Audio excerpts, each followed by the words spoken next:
అందరికీ అస్సలాము అలైకుం వరహమతుల్లాహి వబరకాతుహు. జై భీమ్. సోదరులారా, నిన్న మొన్నటి నుంచి మనం ఒక వీడియో చూస్తూ ఉన్నాము.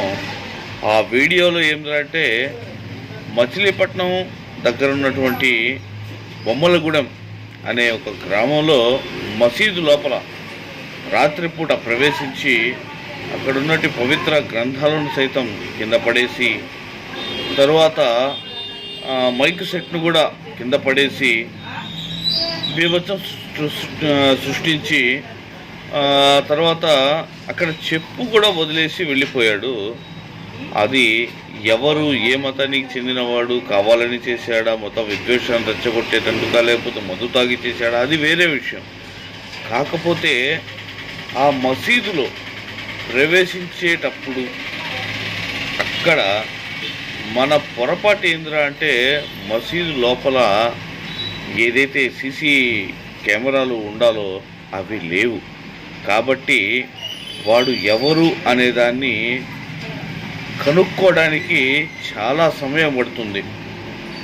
అందుకోసమే ఈ వీడియో అక్కడ మసీదు లోపల జరిగినటువంటి విధ్వంసం గురించి మన సమీ అన్నగారు ఆల్రెడీ చెప్పేశారు. దాని గురించి ఎలా జరిగింది, ఏం జరిగింది, తక్షణమే దీని మీద చర్యలు తీసుకోండి. తర్వాత వచ్చేసి మచిలీపట్నంలో ఉన్నటువంటి మన సోదరులు అన్నగారిని అడిగినాను.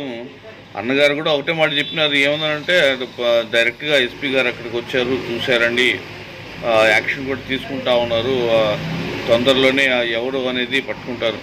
ఎవరు అనేది పట్టుకుంటారు అనేది పక్కన పెడితే, అక్కడ కానీ మసీదు లోపల సీసీ కెమెరా కానీ ఉంటే వాడెవడైనా కూడా తటక్కన పట్టుకోవచ్చు.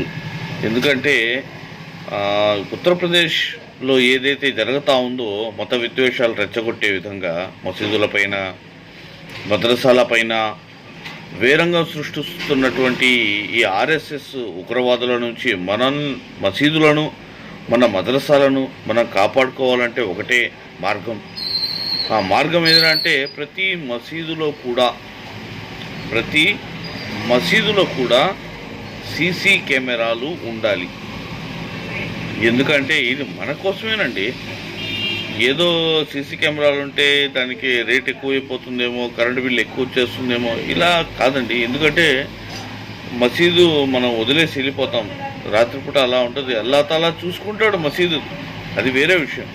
అల్లా సుబ్హానహు తఆలా తన గృహాలను తను కాపాడుకుంటాడు. కాకపోతే మన వంతుగా మనం ఏం చేయాలంటే ఆ సీసీ ఫుటేజ్ ఏదైనా ఉంటే, ఇప్పుడు ఎవడు అని వాడు కనుక్కోవడానికి ఎంత టైం పడుతుంది, అదే కానీ సీసీ కెమెరా ఉంటే వాడెవడు అనేది ఖచ్చితంగా తేలిపోతుంది. వాడు ఎక్కడి నుంచి వచ్చాడు, ఎందుకు వచ్చాడు, ఏం చేస్తున్నాడు, వాడు దొంగతనానికి వచ్చాడా, లేకపోతే మందు తాగి ఏదైనా లోపలికి అలా ప్రవేశించాడా, లేదా కావాలని మత విద్వేషాలను రెచ్చగొట్టే విధంగా ఈ కార్యాచరణ చేయడానికి వచ్చాడా అనేటటువంటిది మనకు క్లియర్ కట్గా అర్థమైపోతుంది. అందుకోసమే నేను మన ఆంధ్ర రాష్ట్రంలో ఉన్నటువంటి ప్రతి మసీదు ముతవల్లికి మరియు ప్రెసిడెంట్ గారులకు, ప్రతి ఒక్కరికి కూడా, మసీదుకు సంబంధించినటువంటి పెద్దలందరికీ కూడా విన్నవించుకుంటా ఉన్నాం. ఒకటే ఏంటంటే ప్రతి మసీదులో కూడా సీసీ కెమెరాలను ఏర్పాటు చేసుకోండి. ఎందుకంటే ఆంధ్ర రాష్ట్రం ఇప్పుడే చాలా ఘోరంగా తయారవుతూ ఉంది. దానికన్నా ఇంకా ఎక్కువగా తయారవ్వకుండా మన మసీదులను, మన మద్రసాలను మనం కాపాడుకోవచ్చు. దయచేసి అందరూ కూడా ఈ చెప్పిన విషయాన్ని పాటిస్తారని చెప్పేసి, ప్రతి మసీదులో కూడా సీసీ కెమెరాలను ఏర్పాటు చేసుకుంటారు అని చెప్పేసి కోరుకుంటూ, అస్సలాము అలైకుం వరహమతుల్లాహి వబరకాతుహు.